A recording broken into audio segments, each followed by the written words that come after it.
Oke, Assalamualaikum warahmatullahi wabarakatuh. Selamat pagi teman-teman semuanya. Lain Pak. Pagi, Pak.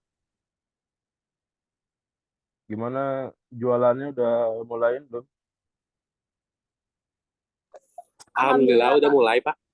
Udah mulai ya? Lancar apa enggak? Alhamdulillah bisa dibilang lancar.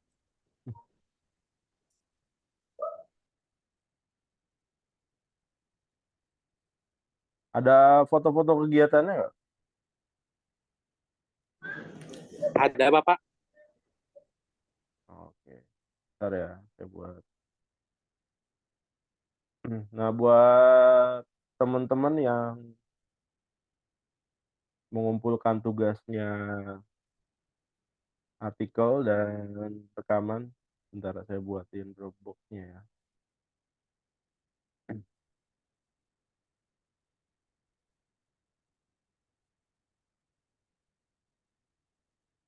Dropbox.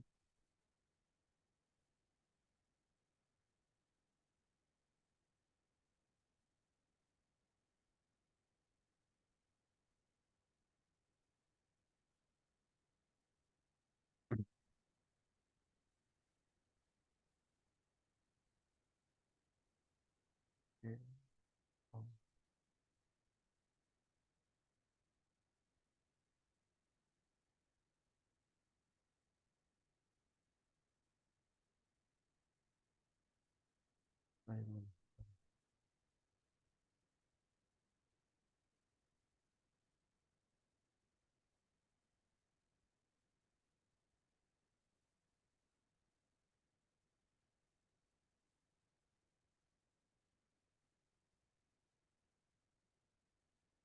Khusus yang membuat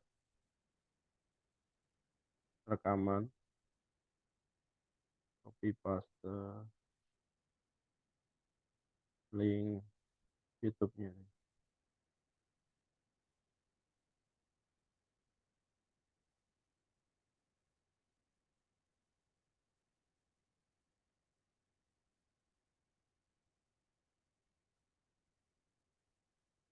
Oke, ini week 5 ya.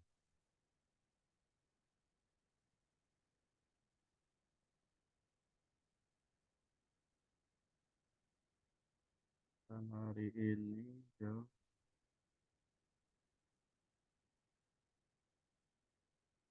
11.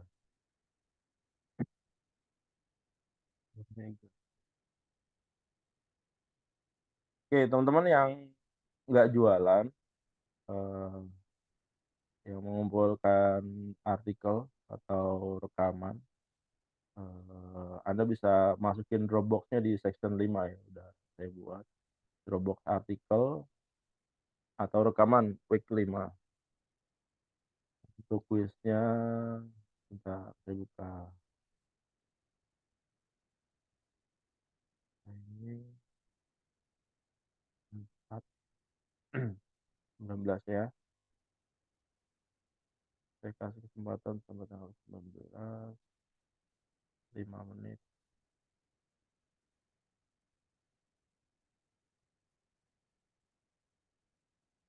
Satu kali time.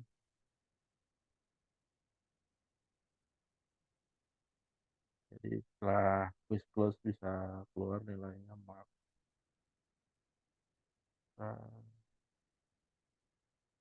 Siapa? Oke, completed.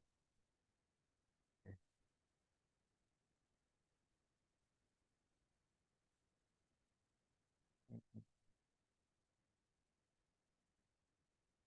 so, saya udah saya buka. Belum ada ya?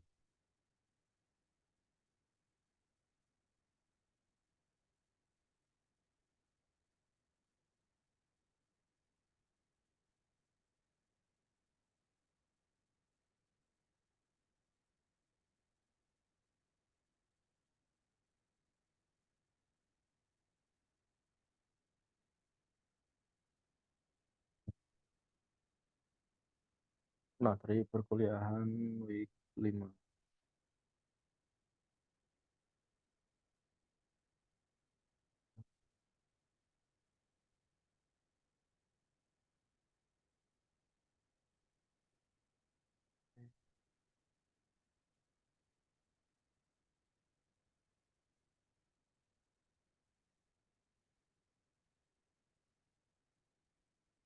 Oke,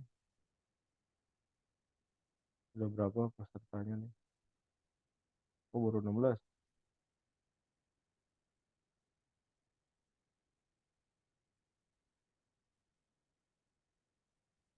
Mengingatkan ya teman-teman, kuis di sesi 4 baru ada 23 orang yang ngisi. Kemudian sesi 3 udah lewat ya. Buat teman-teman yang belum mengerjakan kuis di sesi 4, harap segera dikerjakan sebelum waktunya habis. Available sampai tanggal 19 Mei ya. Waktu pengerjaannya cuma 5 menit. Jangan ngerjain di akhir-akhir, takutnya masalah. Oke, kemudian masuk materi. Ya, oke.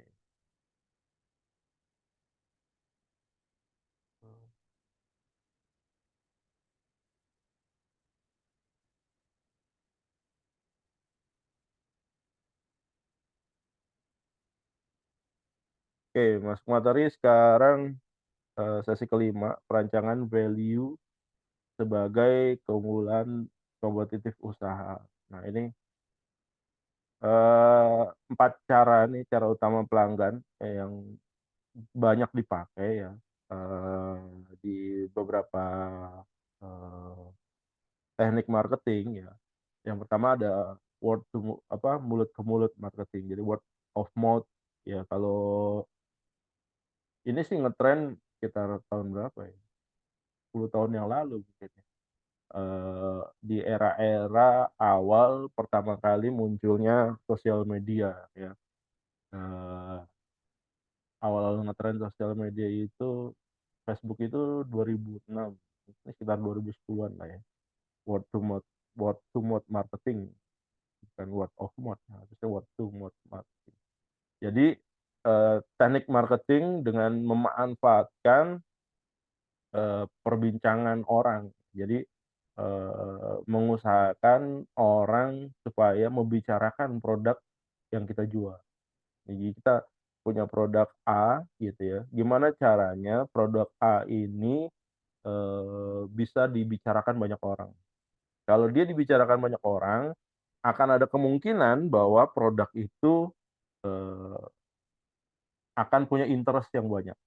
Kalau dia punya interest yang banyak, otomatis, eee, pelanggannya juga banyak gitu, teorinya seperti itu.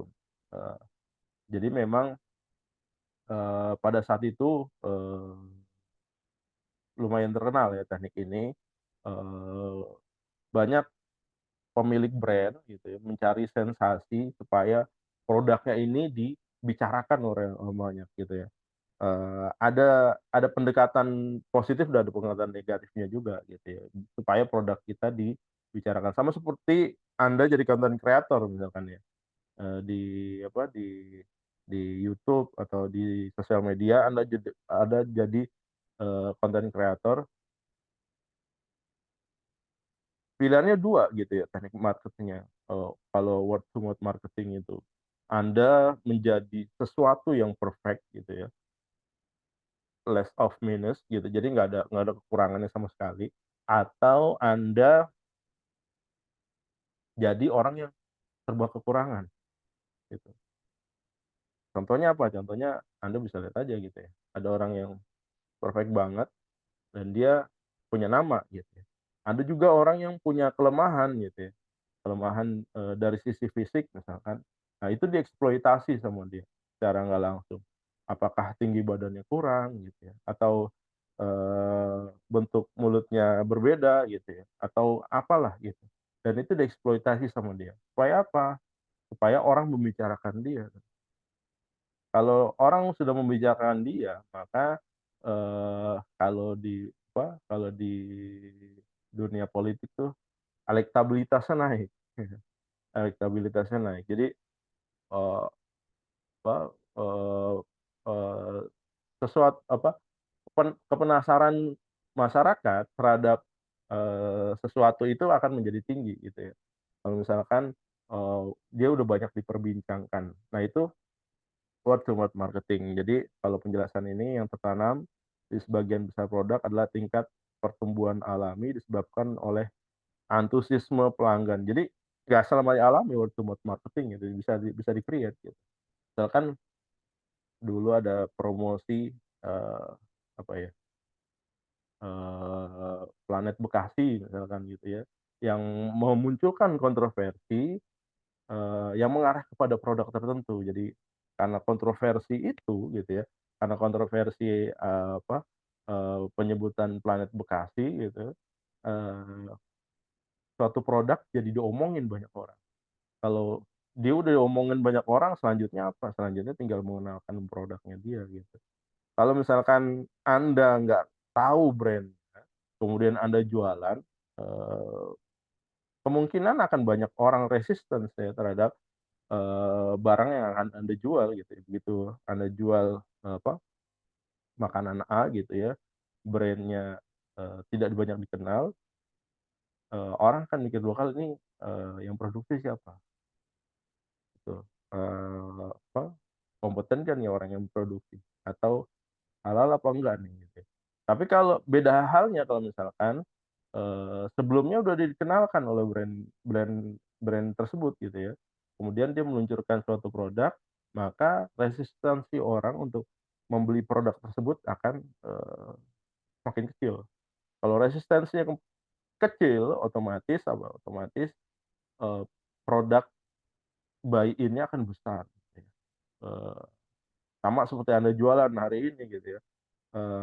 Gimana caranya produk Anda bisa eh, dicari oleh banyak orang.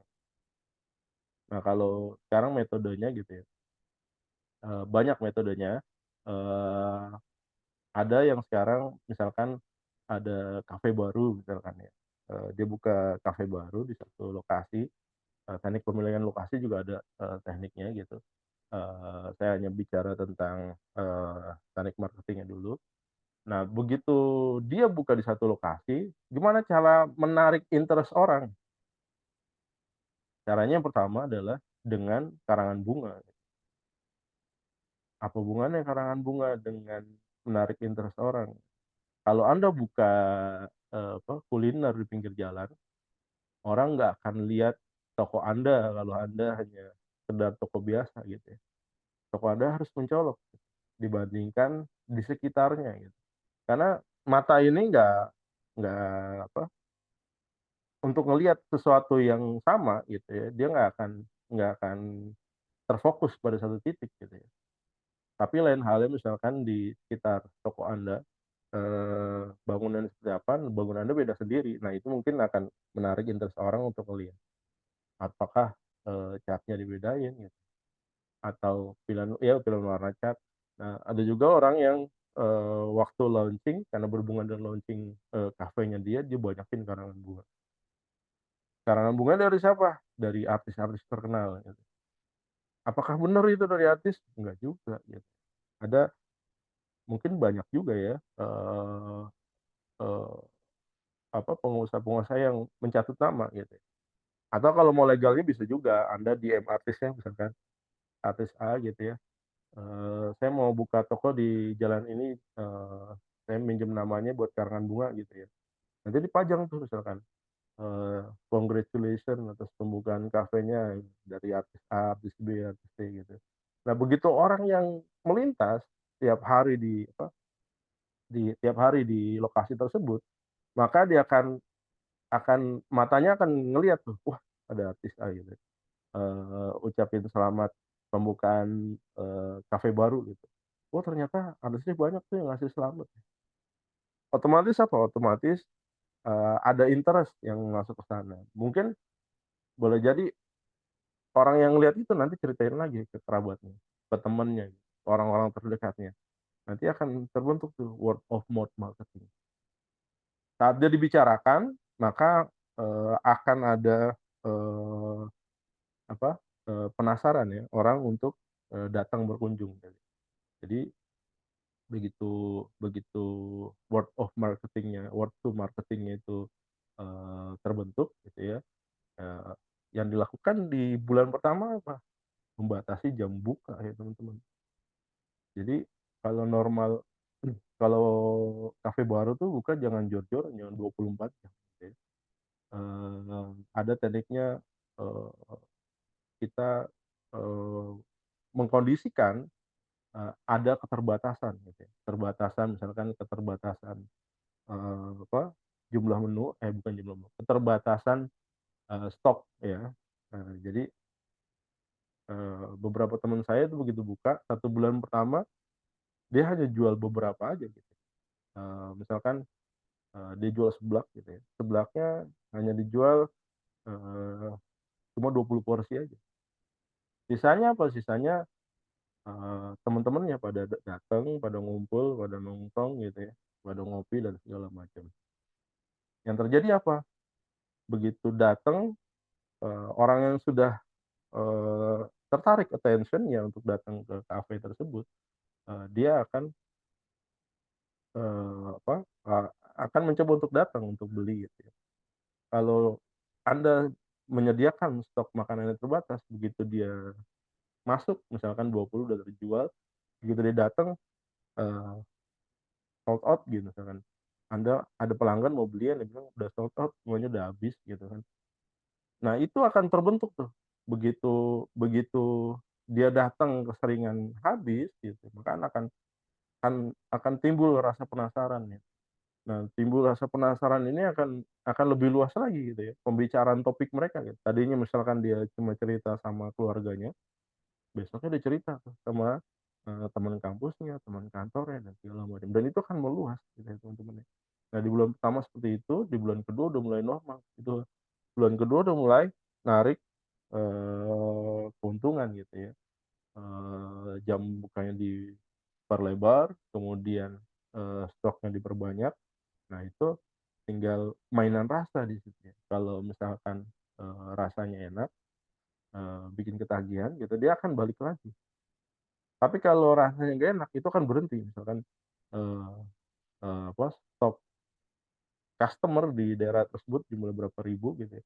Nah, berapa ribu itu akan berkunjung 1 atau 2 kali aja. Setelah itu, eee, dia kan nggak akan berkunjung lagi, kalau misalkan nggak cocok di lidahnya. Tapi kalau udah cocok dia akan, apa, mengulangi mengulangi kunjungannya terus gitu ya. Nah, itu, eee, teknik marketing ya, untuk, word to mouth marketing. Kemudian ada juga a side effect of product usage, mode atau status seperti produk, barang mewah, mendorong kesadaran akan diri mereka sendiri setiap kali digunakan. Saat Anda melihat seseorang mengenakan pakaian baru, mengendarai mobil tertentu, Anda akan terpengaruh, itu, eee, kayaknya saya pernah cerita tuh waktu apa, penjualan rumah di Kalimantan, eee saya ulangin lagi nih, ceritanya. Waktu waktu opening di awal ini, jadi, developer baru bukan developer baru, developer lama lah dia, udah terkenal lah kalau di Pulau Jawa begitu buka perumahan pasti sold out. One day dia buka di Kalimantan gitu ya, dia buka Kalimantan, metodenya sama gitu ya. Kalau di Pulau Jawa dia buka, untuk buka lahan di pertama kalinya misalkan dia buka di, apa, di provinsi A misalkan di Pulau Jawa. Itu dia mulai start dari harga low price dulu, low price, eee, tahun berikutnya harganya akan naik, tahun berikutnya akan naik gitu ya. Nah, dengan strategi marketing itu di Pulau Jawa berhasil gitu ya. Begitu dijual, tadinya murah, itu akan terbentuk. Jadi market di Pulau Jawa sudah terbentuk gitu ya. Kalau misalkan developer A buka area di suatu tempat, itu pasti dimulai dengan harga yang paling murah. Maka saat itu kita harus beli yang banyak. Karena apa? Karena tahun depan akan naik lagi harganya. Tahun depan lagi naik, tahun depan berikutnya naik, naik. Nah, itu diterapin di Pulau Kalimantan. Diterapin, dia buka lahan, gitu ya, dia buka perumahan, dia start dengan low price. Dia buka sebulan pertama, sepi gitu, nggak ada penjualan. 2 bulan, 3 bulan, sepi. Satu quarter, dua quarter, 3 quarter, sampai 4 quarter, 1 tahun ya. Hanya terjual 1-2 unit saja. Penasaran direkturnya terbang ke Kalimantan. Ini beneran apa enggak nih? Karyawan saya jualan rumah di Kalimantan. Masa perumahan murah dan ruko murah gitu nggak laku gitu. Direkturnya penasaran juga. Ini cerita dari direkturnya langsung. Eh, Waktu itu saya tanya, yang dilakuin apa waktu di Kalimantan? Hari pertama Pak, dia bilang gitu. Saya cuma ngopi aja di bandara. Ngopi aja di bandara? Iya, dia bilang. Terus ambil nanya-nanya gitu, enggak. Saya ngopi aja ngeliatin orang naik turun pesawat gitu kan, sambil ngopi. Seharian aja saya ngopi itu. Kalau kerjaan saya ngopi sama ke rumah makan sambil ngeliatin orang naik turun pesawat. Udah kena gitu ya, 1 hari, besoknya dia pindah lagi ke pasar. Dia besok lagi pindah lagi ke tempat umum. Saya tanya, ngapain di pasar atau di tempat umum? Sama, saya cari warung kopi aja. Saya ngeliatin orang lalu lalang, saya ngeliatin orang belanja, saya ngeliatin orang apa bertransaksi dan segala macam gitu. Minggu dia di Kalimantan, setelah itu balik ke Jakarta. Begitu balik, besoknya dikeluarin SK, harga penjualan rumah naik 4 kali lipat. Tadinya cuma ratusan juta jadi miliaran. Begitu dikeluarin suratnya gitu ya, dikirimlah ke cabangnya, cabang penjualannya di Kalimantan. eh, Kepala cabangnya bingung, ini yang ratusan juta aja nggak laku-laku, apalagi yang miliaran gitu ya.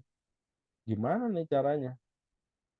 Dia nanya ke direktur, gimana Pak kalau nggak laku? Yang kemarin aja nggak laku dengan harga murah, sekarang harga mahal, eh, gimana bisa laku? Kata direkturnya, ya jalanin aja gitu. Jalanin aja. Kita lihat nanti. Ternyata 1 bulan ramai yang pesan gitu. Gak sampai 1 tahun, perumahan dan rukonya langsung sold out. Kenapa? Karena ada efek samping ya, side effect of product usage. Jadi memang culture-nya di sana gitu ya. Eh, Makin tinggi price suatu barang itu mencerminkan pride-nya, kebanggaan. Jadi makin tertarik orang untuk membeli produk tersebut. Jadi itu yang bikin itu menarik gitu ya. Lain halnya waktu dibuka harga murah, orang nggak merasa ada pride-nya di sana.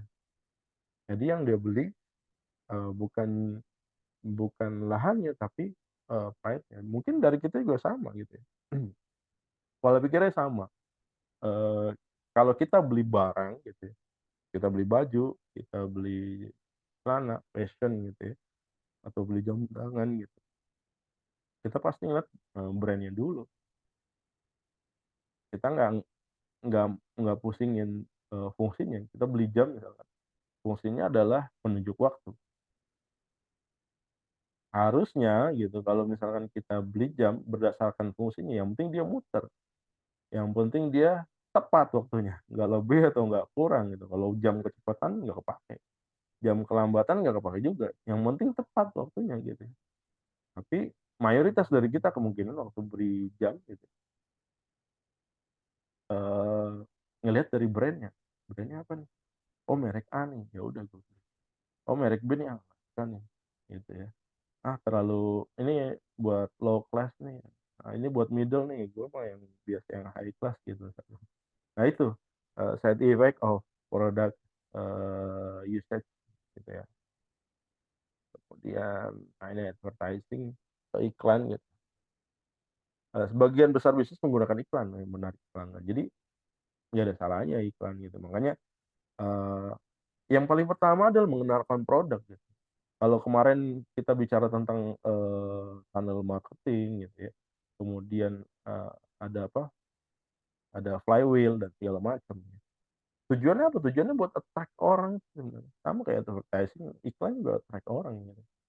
Attract orang untuk, "Ini loh gue punya produk, gue punya brand A, produknya XYZ," misalnya. Kalau misalkan dia nggak tahu brand-nya apa gitu ya, produknya apa, orang akan resisten untuk beli, orang akan, mikir 2 kali buat beli gitu. Kalau misalkan dia tahu, wah ini produknya, bagus gitu, dari brand-nya bagus, dia kan nggak akan mikir 2 kali untuk bahkan dia mau beli apa, minyak wangi misalkan, oh brand-nya udah terkenal nih, ya udah langsung beli aja gitu. Mungkin, masalah harga itu masalah kedua gitu di beberapa mindset orang gitu. Nah iklan ini penting gitu, iklan ini untuk mengenalkan produk kita gitu. Jadi ada orang yang menggunakan word to mouth marketing gitu ya, ada yang berdasarkan tadi effect of brand, ada juga yang menggunakan advertising. Advertising ini, lazimnya digunakan, eee, untuk, barang-barang yang baru bisnis barulah, lazimnya seperti itu. Tapi nggak menutup kemungkinan juga bisnis yang udah sustain gitu menggunakan iklan untuk memasarkan produk gitu. Jadi, nggak masalah juga gitu. Advertising ini ada yang berbayar, ada yang gratis juga gitu. Kalau di digital tuh ada yang berbayar, ada yang gratis. Kalau, yang pernah saya jalanin yang, saya nulis artikel gitu ya, saya bikin video gitu, itu yang gratisan. Tapi memang butuh waktu untuk produk itu catching dengan orang, apa, dilihat sama orang. Nggak 1, 2 hari misalkan, eee, saya disuruh menjual produk A nih gitu ya, eee dikasih waktu hanya 1 bulan biar habis, maka langkah yang Anda ambil harusnya advertising yang berbayar, nggak cocok kalau yang pakai yang gratisan gitu. Tapi kalau misalkan ini untuk long term gitu ya, cocok yang gratisan. Sambil mikirin tuh gimana tekniknya misalkan, SEO-nya, search engine optimization-nya supaya apa? Supaya artikel Anda ada di page 1 untuk kata kunci yang orang cari. Misalkan orang cari minyak wangi, misalkan di Google, biasanya diketik apa nih minyak wangi? Parfum kah? Minyak wangi kah? Atau apa nih? Atau pengharum atau apa gitu ya. Nah itu keyword itu yang Anda pakai untuk, nulis di artikel, dan itu yang digunakan gitu. Tapi kalau misalkan, waktunya tight gitu ya, dan ini produk ini harus segera diserap, maka yang dilakukan adalah advertising berbayar gitu ya, disesuaikan dengan target marketnya. Jadi kalau penjelasan ini sebagian besar bisnis menggunakan iklan untuk menarik pelanggan baru ya, dan agar menggunakan produk mereka. Jadi memang fokusnya memang buat pelanggan baru atau buat produk baru atau buat brand baru yang baru jualan gitu ya. Biar apa? Biar attract, mengenalkan brand kita gitu. Anda, mau beli sabun mandi gitu, tapi brand-nya Anda nggak kenal ya, saya jamin Anda nggak akan beli gitu. Karena apa? Kalau Anda beli dan Anda nggak kenal brand-nya, jangan-jangan begitu dipakai kulit Anda gatal-gatal, gitu. Nah, iklan ini, eee, menjadi sumber pertumbuhan yang berkelanjutan. Nah, ini harus dibayar. Jadi ada cost advertising. Jadi di harga item barang yang kita, keluarkan gitu, yang kita jual, itu ada price of advertising-nya. Jadi tiap barang yang kita pakai nih, kebutuhan rumah tangga, ada pakai sabun, ada pakai sampo, ada pakai odol, pasta gigi gitu ya, itu ada biaya marketingnya tuh. Anda nonton di TV gitu, nah itu ada nilai bayar sebenarnya, tapi nggak secara langsung ya, dimasukkan ke dalam, cost of product gitu ya, cost of produknya berapa, maka harga jualnya berapa gitu. Harga jualnya harus lebih tinggi dari cost of production-nya sama cost of marketing-nya gitu ya. Biar untung gitu ya. Yang keempat ada repeat purchase, pembelian berulang. Beberapa produk dirancang untuk dibeli berulang kali melalui rencana berlangganan atau melalui pembelian kembali secara sukarela. Sebaliknya banyak produk dan layanan yang sengaja dirancang sebagai acara satu kali. Contohnya apa? Perencanaan pernikahan ya, wedding organizer. Nggak ada wedding organizer begitu selesai. Bapak nanti kalau mau nikah lagi hubungin kita ya. Paling kalau referensinya temen atau saudara segala macam yang mau nikah, nanti bisa dapet fee misalkan, fee marketing gitu. Seperti itu. Produk market fit ya, jadi ada di produk ada target customer, ada end user need, di market ada value proposition ya, yang di business model canvas ada feature set, ada UX ya. Ini produk market fit. Kalau menurut Mark Anderson, produk market fit secara singkat merupakan kondisi ketika bisnis telah berada di pasar dan memilih kelompok pelanggan yang tepat sesuai dengan produk yang ditawarkan. Dengan begitu mereka puas dan ingin orang lain juga. Ini teknik marketing lama ya gitu ya. Dia memproduksi barang dilempar ke pasar. Nanti biar pasar yang nentuin tuh dia suka yang mana gitu. Tapi kalau sekarang udah beda lagi teman-teman.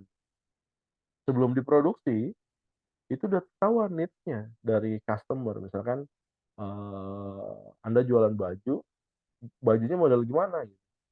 Lengannya satu buntung misalnya. Nah itu udah ada marketnya gitu. Kalau misalkan eh, Anda nggak suka nih, misalkan ada orang yang jual baju cuma lengannya cuma satu gitu, bukan Anda target marketnya gitu. Ada orang target marketnya. Jadi memang udah riset dulu dia. Nah itu data itu dibeli di mana dari? Ya ini dari platform sosial media dan segala macam. Dari kebiasaan orang browsing, mungkin Google itu jual data tuh. Eh, Produk sepatu yang paling diminati di Indonesia tuh yang kayak gimana? Itu dibeli tuh sama Nike, sama Adidas, sama apa? Reebok dan segala macam gitu ya. Dibuat itu produknya, dijual ke Indonesia. Laku nggak? Ya laku pasti. Karena apa? Karena datanya, data berdasarkan data produk yang diminati orang-orang Indonesia, produk sepatunya seperti ini gitu ya. Sepatunya cuma kulitnya doang gitu, nggak bawahnya nggak ada. Gitu. Kalau hasil risetnya kayak gitu ya laku pasti. Jadi ada teknik pull dan push itu namanya. Nanti kita belajar. Oke, ini product market fit adalah konsep atau skenario di mana para pelanggan sebuah perusahaan mau membeli, menggunakan, dan menyebarkan informasi tentang suatu produk. Jika ini terjadi pada banyak pelanggan suatu bisnis, tentunya kondisi tersebut mampu mendukung pertumbuhan perusahaan dan meningkatkan keuntungannya. Ini cara mengukur product market fit. Ada banyak cara mengukur produk market fit, diantaranya yang pertama Net Promoter Score atau NPS. Kepuasan pelanggan adalah kunci utama yang perlu diingat. Dengan NPS kita bisa langsung menerima feedback dari pengguna atau pelanggan tentang suatu produk. Selain itu, NPS juga menunjukkan seberapa tinggi minat pelanggan untuk merekomendasikan atau mempromosikan produkmu pada orang-orang terdekatnya. Jika nilai NPS-nya rendah, kamu bisa mencari cara untuk meningkatkan. Jadi biasanya kalau ini gimana ya? Servis-servis ya, servis kendaraan. Kalau Anda biasa di Toyota gitu. Setelah selesai servis, itu ada WhatsApp masuk. Apakah Anda puas dengan pelayanan servis hari ini? Kalau kita jawab, ya puas. Dia nanya lagi tuh, apakah Anda akan merekomendasikan kepada orang lain? Kita tinggal jawab ya atau tidak.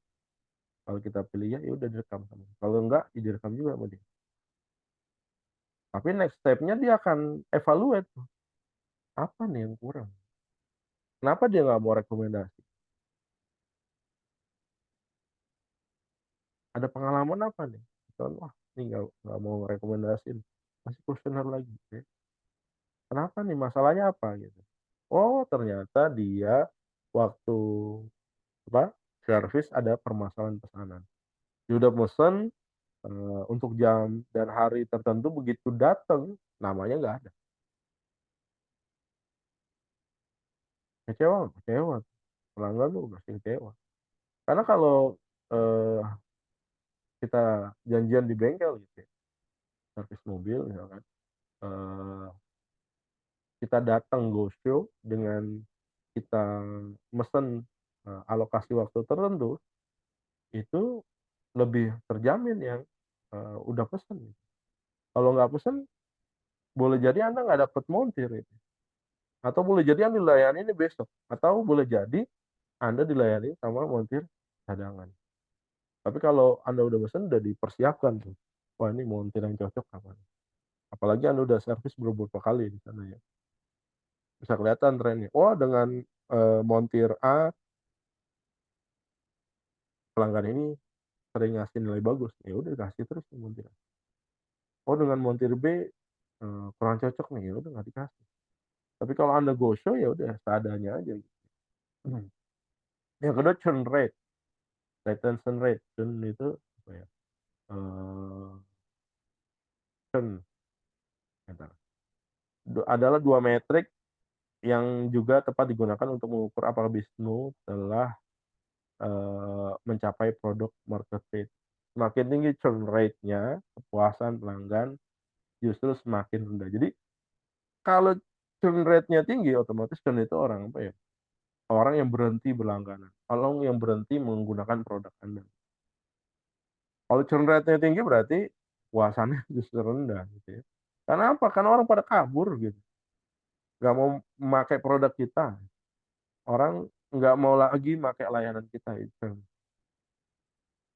Kan ada sales gitu ya, jualan eh, apa paket internet misalkan yang di rumah-rumah, sebulan dia bisa dapetin 300 pelanggan, sebulan 300 pelanggan, tapi churn rate-nya itu 90%. Masalah itu harus dievaluasi, ada apa tuh di balik itu. Begitu ditelisik-telisik, wah ternyata dia mainin komisi gitu ya. Misalkan ada paket paket fee penjualan misalkan, setiap sales yang ngejual, yang mendapatkan satu pelanggan gitu ya, maka dia dapat komisi selama 3 bulan. Jadi selama 3 bulan dapat komisi per bulannya 10%. Jadi 30% dia dapat diterima di awal. Maka salesnya itu ngejualnya gimana caranya produk ini dibeli sama orang. Terserah dia mau bulan pertama berhenti ya nggak masalah. Yang penting komisinya dia udah keluar gitu. Atau mungkin dia mainin tuh pakai ID palsu misalnya. Kan biaya berlangganannya 20.000, komisinya 30.000. Yang dia lakuin apa? Ya dia daftar sendiri aja 20.000, dia bayar di awal buat ngeluarin komisinya dia yang 30.000. Kalau dibayar 20.000, komisi 30.000, dia untung 10.000. Udah gitu tiap kelipatan 100 misalkan ada ekstra bonus. Nah, udah. Penjualannya besar, churn rate-nya besar. Berarti ada problem. Ada permasalahan deh. Ya. Kalau churn rate-nya semakin kecil, nah itu eh, berhasil tuh ya penjualan. Entah produknya sukses gitu ya. Entah layanannya baik dan segala macam. Ada juga customer lifetime value (CLV). Metrik ini menunjukkan berapa rata-rata keuntungan yang didapatkan dari satu orang pelanggan selama mereka menggunakan suatu produk. Ini pun berkaitan dengan poin sebelumnya, yaitu tentang retention rate. Semakin lama seorang menggunakan produkmu, misalkan suatu aplikasi, keuntungannya semakin besar. Jika nilai customer lifetime-nya tinggi, kemungkinan besar perusahaanmu telah mencapai product market fit. Jadi semakin tinggi ya customer lifetime-nya, Anda berlangganan provider A, misalkan, coba aja cek apa, SIM card Anda gitu ya. Dari pertama kali Anda punya handphone, SIM card-nya udah pernah ganti atau belum? Kalau belum pernah ganti, udah bertahun-tahun gitu, boleh jadi produk market fit-nya udah tercapai itu di perusahaan. Karena tiap tiap customer tuh ada cost-nya gitu ya, teman-teman ya. Untuk untuk akuisisi satu customer gitu, biasanya perusahaan punya cost. Satu customer ini cost akuisisinya sebanyak misalkan 100.000. Nah, 100.000 ini akan kembali kalau misalkan, pelanggan tersebut berlangganan minimal 5 bulan. Gimana caranya biar balik modal? Dibikinlah kontrak. Gimana kalau Anda langganan internet gitu ya, minimal berlangganan 6 bulan. Karena apa, customer lifetime value-nya diukur 5 bulan. Di bulan ke-6 dia beruntung. Di bulan ke-6 dia baru untung. Di bulan ke-5 balik modal, di bulan ke-6 baru untung. Maka dibuatlah kontrak 6 bulan. Atau dibuatlah kontrak 1 tahun ya, biar dia untung sekalian. Nah, setelah setahun kalau Anda mau keluar, ya kan gitu. Atau lebih baik lagi Anda nggak keluar gitu, dikasih insentif, promo, dan itu customer lifetime value. Kemudian ada bounce rate ya. Bounce rate itu ukuran lainnya yang juga bisa mencerminkan apakah produk sudah mencapai posisi kecocokan antara produk dan pasar sebuah bisnis. Apabila bounce rate-nya masih tinggi, berarti pengguna cepat meninggalkan produk tanpa melakukan interaksi apapun. Ya, ini bounce rate ya, bisa diukur juga gitu ya. Yang kelima ada memahami lead pelanggan. Produk market fit ini tidak akan tercapai apabila kita tidak bisa mengkonversi lead menjadi pelanggan. Lead itu bahasan kita yang kemarin ya, tunnel marketing, flywheel. Tahap pertama nih kita ngumpulin lead gitu ya, potensi lead. Gimana cara ngumpulin lead? Anda bagi-bagiin gratis aja, Anda bagiin flyer gitu ya, Anda bagiin kalau di online itu, di digital itu, Anda bagiin e-book gratis atau, di sosial media Anda, giveaway, bikin giveaway ya. Nanti orang yang, komen, orang yang, eee, masuk ke grup WhatsApp Anda, grup Telegram Anda, itu ada lead. Gimana caranya mengkonversi lead menjadi customer? Nah, itu next step-nya gitu. Jadi produk market fit tidak akan tercapai apabila tidak bisa mengkonversi market lead. Tidak bisa mengkonversi lead menjadi customer. Dia lead terus nih nggak bayar-bayar, apa nggak beli-beli produk kita. Oh, berarti ini mungkin nggak minat jangan-jangan. Atau, oh nih, kelasnya salah nih gitu ya. Ini harusnya marketnya segmennya segmen C nih, bukan segmen A nih, ini untuk masuk di segmen A gitu ya. Biasanya berjenjang tuh produk. Kalau kita kalau kalau apa, marketnya udah campuran gitu ya, kita kasih produk A gitu, produk B, produk C yang lebih murah, oh kena ternyata produk C. Kita kasih produk D, oh nggak kena juga nih, oh berarti dia memang hanya pengen tahu aja gitu.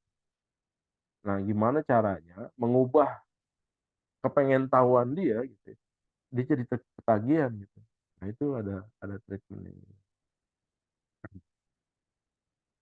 Contoh produk market fit, nah Netflix.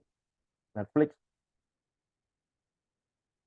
contoh perusahaan yang telah mencapai produk market fit dan menjaganya dari tahun ke tahun dan dengan sukses. Awalnya Netflix adalah usaha peminjaman DVD pada orang-orang yang berlangganan layanan. Namun seiring perkembangan zaman ia beradaptasi dan berganti menyediakan layanan. Anda pernah pakai layanan Netflix, terus apa lagi ya? Saya udah lupa, sudah berusaha menghindar dari layanan-layanan ini ya, karena bikin ketagihan. Anda dapat gratis gitu ya, karena Anda beli paket tertentu, paket internet tertentu di satu provider, Anda dapat gratis akses ke provider A buat nonton layanan. Dan di situ ada serial. Saya pernah ngalamin tuh, begitu masuk ke serial satu, itu ketagihan mau nonton lagi serial 2. Season season 1 masuk nonton, season 2 ketagihan. Season 2 masih bersambung season 3 sampai season 16. Season 16 dia buat part kedua. Wah, itu nggak habis-habis. Tujuan apa? Mencapai produk market fit. Makanya saya udah nggak, wah ini apa? Bener-bener ngebuang waktu gitu ya, teman-teman. Tapi kalau Anda yang suka, Anda punya waktu banyak untuk meluangkan waktu dengan nonton gitu ya, ya silakan aja.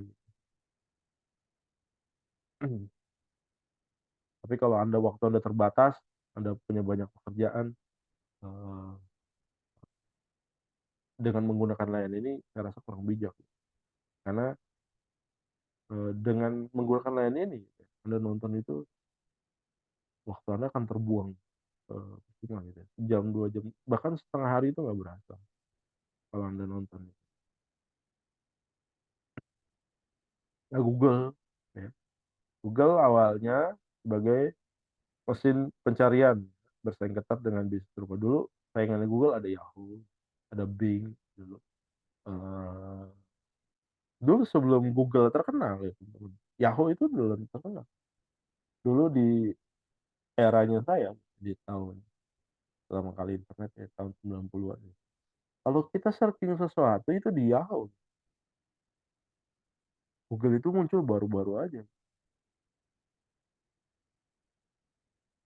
Kalau di Yahoo dulu search engine-nya tuh eh, lebih rame gitu ya, kayak Anda buka Detikcom misalkan ya. Banyak berita-beritanya. Ada kolom search-nya satu gitu. Dan itu nggak terfokus di sana. Google muncul cuma nawarin ya itu yang sekarang. Layar blank putih, tengahnya kolom pencarian, udah gitu aja. Dia nggak nawarin, dan dia berhasil winning dengan ya. Kan, tapi mereka menawarkan nilai lebih dengan layanan pasang iklan yaitu AdSense. Ini berawal ketika gue menyadari bahwa bisnis di dunia semakin berkembang.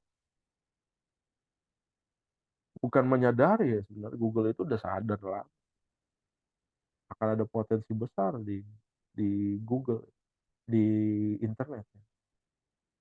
Yang dia lakuin pertama kali, gimana caranya orang masuk ke lead-nya dia gitu. Lead-nya dia. Gimana caranya orang masuk ke lead-nya dia? Dia kasih akses tuh. Anda mau buka email gratis.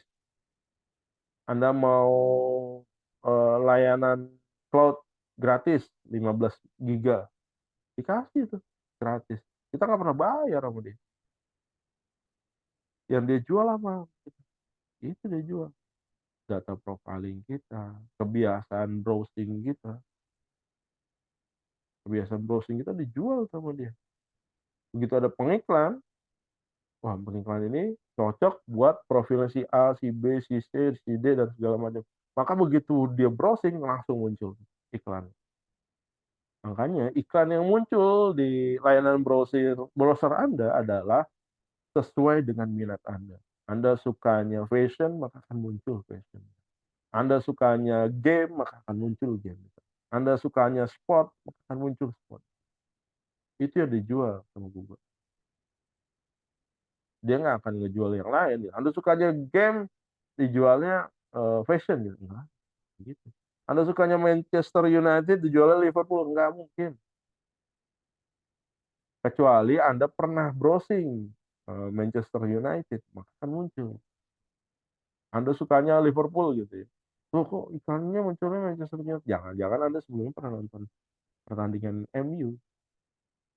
Nah, kan dikeluarin itu. Tapi kalau Anda nontonnya hanya Liverpool, kan keluar Liverpool aja. Dan itu dijual sama pengiklan. Dijual Google ke pengiklan ya. Ini Google Business Model. I can find an answer to anything. I get more sales through targeted ads. Nah, yang tadi saya bilang ya. Di bisnis, publisher easily monetize my content. Nah, ini kayak Detikcom, Viva ID, Publika, segala macam. Ya. Ini si bisnis masang iklan di Google. Di Google disaring lagi ini ke publisher. Atau bisa juga si bisnis masang iklan ke publisher. Tapi apa marketnya lebih kecil. Kalau dia masang iklan di Google, dia akan muncul di banyak publisher. Karena publisher ini ngambil iklan dari Google juga. Jadi kalau dia masang iklan di Google, bisa muncul di semua media gitu ya. Tapi kalau dia si bisnis ini masang iklan di satu publisher aja, muncul di situ satu publisher aja. Target marketnya di sana gitu. Tergantung analisis kita gitu ya. Wah, ini produk saya, jualan saya, jasa saya akan kepake oleh pengguna website Viva ID. Difokusin aja di sana. Ongkosnya lebih murah teman-teman ya. Kalau kita lebih apa? Kita udah tahu target market sesuai dengan publisher ini lebih murah ketimbang kita naikin ke Google. Ya, Google ini costly ya. Saya sih lebih prefer iklan di Facebook ya, atau Instagram. Oke, berikutnya ada produk market fit pyramid. Nah, ini tadi ya, ada UX, feature set, value proposition ya. Di bawahnya undeserved needs dan target customer. Ini produk market makin mendekat makin. Kemudian ada lean product process. Lean product process adalah sebuah proses iteratif yang didasarkan pada piramida produk market fit yang tadi ya. Lean product process terdiri dari determine your target customer. Tentukan target customer. Anda jualan produknya A, target customer siapa gitu. Anda jualan di kampus gitu. Kemudian Anda jualnya kapur siri ya buat orang lain. Ada yang beli. Kalau Anda jualan di kampus ya sesuai dengan target mulutnya orang kampus. Target konsumen akan menentukan apakah produkmu sesuai dengan kebutuhan mereka atau enggak. Kalau enggak akan dibeli. As a simple like that. Nah, gunakan segmentasi pasar untuk dapat mengerti siapa target customermu. Gimana caranya? Harganya berapa? Produknya apa? Dinikmatinya cocoknya saat apa? Itu bisa bisa menspesifikkan persona dari target marketnya. Oh, ini cocoknya dengan ini nih. Ya udah dijual. Kalau enggak ya enggak usah gitu. Kemudian yang kedua, identify undeserved customer needs. Identifikasi kebutuhan konsumen yang belum terpenuhi. Identifikasi kebutuhan spesifik yang akan menciptakan peluang menarik di pasar. Jangan masuk ranah di konsumen sudah sangat puas dengan solusi yang pilih. Buat produk yang menjawab kebutuhan. Jadi buat produk yang menjawab permasalahan mereka. Untuk layanan-layanan yang udah mereka satisfied gitu ya, mereka udah happy dengan layanan yang existing, Anda nggak usah masuk sana gitu. Udah cari yang ada problemnya aja. Kalau Anda masuk di produk-produk yang mereka sudah satisfied untuk menggunakan layanan dan produk tersebut, Anda masuk sana gitu, penetrasinya akan lebih mahal. Yang ketiga, define your value proposition. Nah, ini yang di bisnis model Canvas ya. Temukan keunggulan yang beda bisnismu dengan yang lain. competitive advantage kuncinya. Apa kelebihan produkmu? Anda jualan seblak, kelebihannya apa? Oh, seblak saya bisa pedas level dewa. Nah kan makanan yang begitu dimakan orang bisa sampai muntah-muntah, sampai gitu. Ada yang sampai dirawat. Ada tuh produknya. Dia punya added value, marketnya ada. Makanya kalau Anda buat jualan suatu produk, kan produk udah lazim gitu ya, dijual di tempat tersebut. Maka competitive advantage-nya apa? Makan gitu ya, Anda jualan seblak hari ini di sebuah kantin. Yang jual seblak di kantin tersebut udah ada 5 orang yang jual. Apa nih competitive advantage seblak Anda? Misalkan beli seblak di sini gratis pijat. Jadi cuma sambil makan seblak sambil pijatin. So, beli seblak di sini gratis minuman. Apa competitive advantage? Orang nyari itu, teman-teman. Bahkan kalau di supermarket, competitive advantage karena produknya sama, gitu, kualitas sama, yang dijadikan competitive advantage hanyalah dari sisi price. Harganya lebih rendah 100 perak gitu ya. Tapi boleh jadi orang akan melanggaran Anda, ya. Orang akan beli produk Anda. Walaupun hanya beda 100 perak. Itu ya. Jadi pentingnya uh, value proposition. Yang keempat, specify your minimum available product, MVP, feature set. Tentukan fitur apa saja yang akan ada di MVP. Berdasarkan value proposition yang telah disusun, mulailah membuat deretan fitur apa saja yang akan hadir di MVP yang akan Anda buat. Jangan habiskan terlalu banyak waktu di tahap ini karena Anda akan melakukan pengembangan setelah itu. Jangan terlalu banyak mikirin itu, mau jalan-jalan.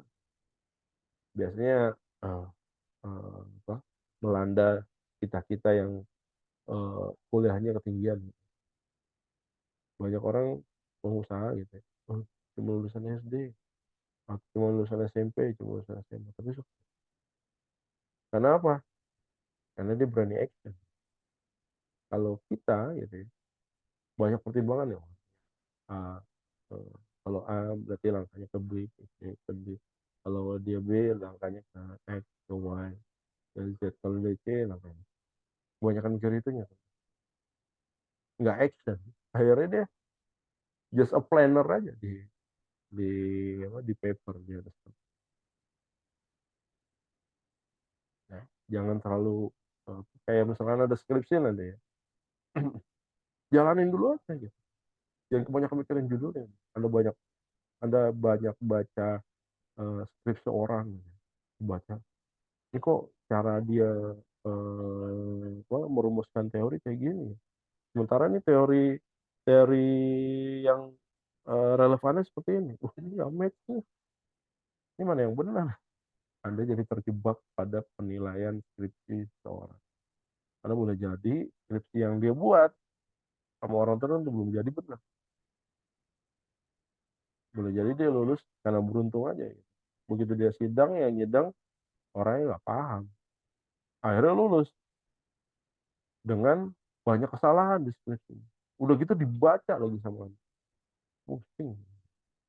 Anda nggak jadi buat, Anda malah bingung mikirin teorinya yang benar yang mana.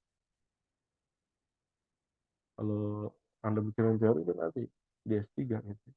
Jangan mikirin teori di S1. Anda baca beberapa gitu. Ambil yang menurut Anda yakin, Anda jalan, Anda kerjain. Nah itu konsultasi dengan dosen pembimbing. Ini benar nggak?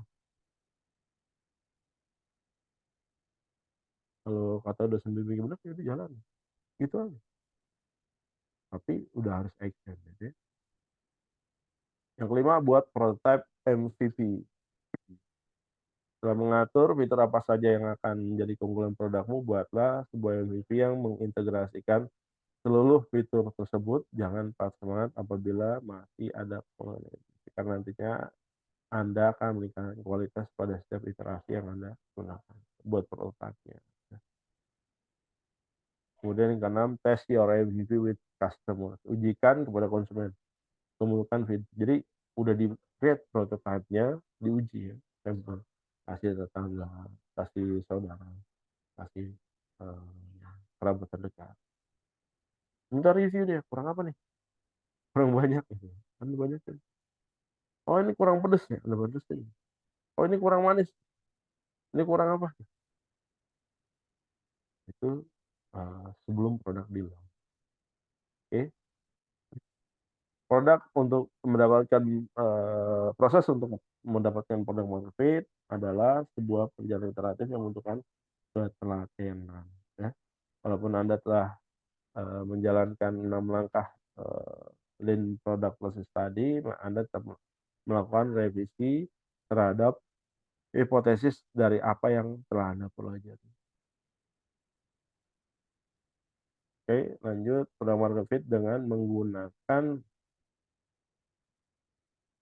HROC, High Expectation Customer, pengguna Anda yang paling kritis, yang menggunakan produk layanan secara maksimal untuk mempermudah hidupnya ketika sebuah kebutuhan HXT terlayani, high expectation customer terlayani dengan baik, maka ada kemungkinan besar pada pelanggan lain juga puas. Ada 5 langkah besar HXT dapat dicari. Yang pertama riset pengguna, yang kedua kalibrasi, yang ketiga profile HXT-nya, yang keempat kalibrasi ulang, yang kelima kalibrasi. Ada ukur ya teman-teman. Perkembangan ada ukur.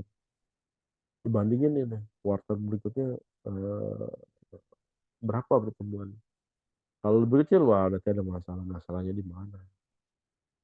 Setelah memiliki high expectation customer dan melakukan kalibrasi internal, tugasnya berikutnya adalah membangun produk dengan luar biasa dan memastikan eksplosinya Anda telayani dengan baik. Dan jika Anda melakukan ini dengan tepat, maka seharusnya melihat traksi yang baik. Jangan lupa untuk kembali melakukan keseluruhan proses di masa yang akan datang.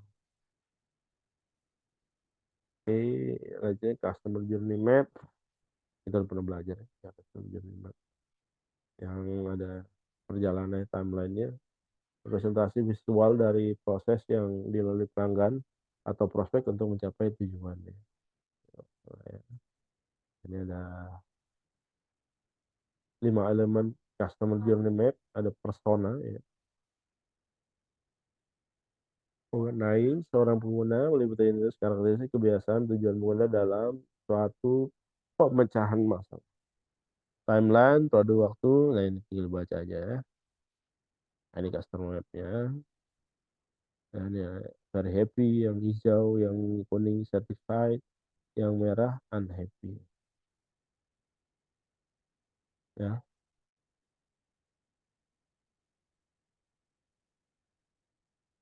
Bagaimana membuat customer journey map?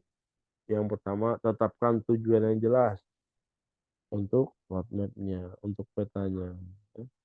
Kalau tujuannya nggak jelas ya nggak akan jelas juga gitu bawah.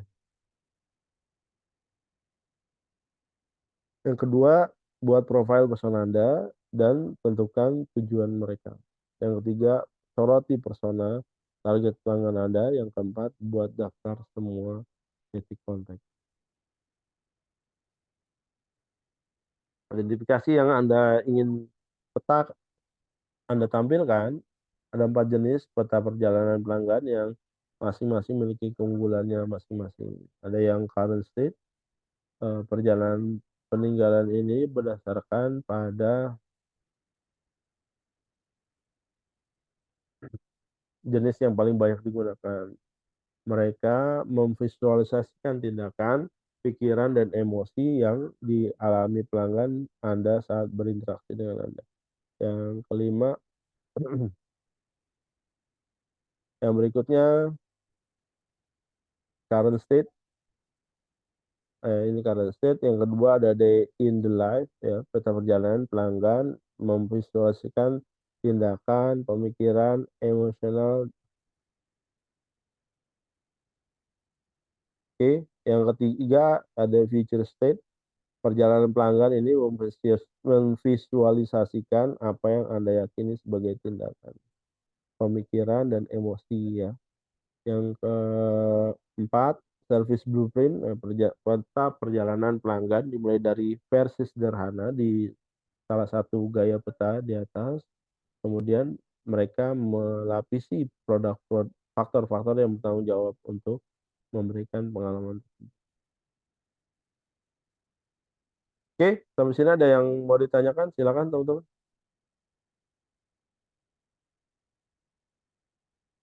Silakan yang mau bertanya.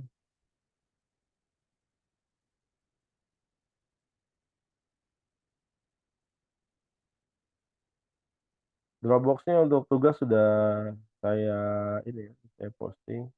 Kita tinggal mengumpulkan. Silakan yang mau bertanya.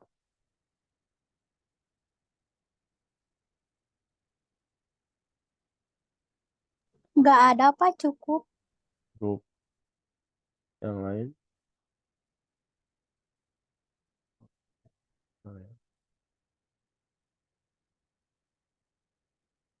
Saya capture dulu yang lain.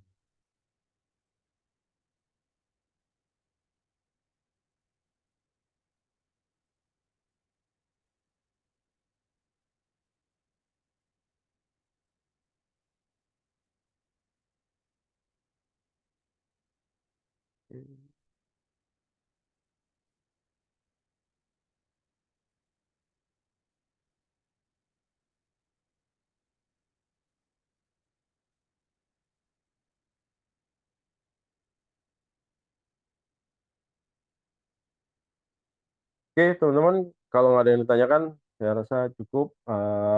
Jangan lupa Anda kerjakan tugas. Saya ulangin lagi lah. Oke. Jangan lupa kerjakan kuisnya ya di week keempat. Baru 23 orang yang mengerjakan dari 55 orang. Dan kalau di week ketiga, 1, 2, 3 itu average ada 40 orang yang mengerjakan. Sisanya nggak ada kabar gitu ya. Nah, di semester ini tugasnya ini ada Dropbox artikel buat teman-teman yang nggak jualan. Saya sudah saya posting Dropbox-nya. Pastikan udah kumpulkan di sini dokumennya dalam bentuk Word.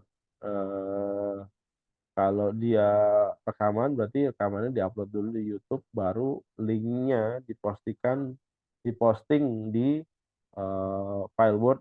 File Word-nya dimasukkan ke Dropbox artikel ini ya. Kuisnya semester ini di minggu ini udah saya buka kuis ke-5 dan kuis keempatnya masih sisa sekitar 40-an orang. 30-an orang sorry. Ya, udah ada 23, ini ada 55 makanya yang ini belum dikerjain baru saya. Oke, saya rasa cukup itu aja yang bisa saya sampaikan. Terima kasih atas kehadirannya, atas kerjasamanya.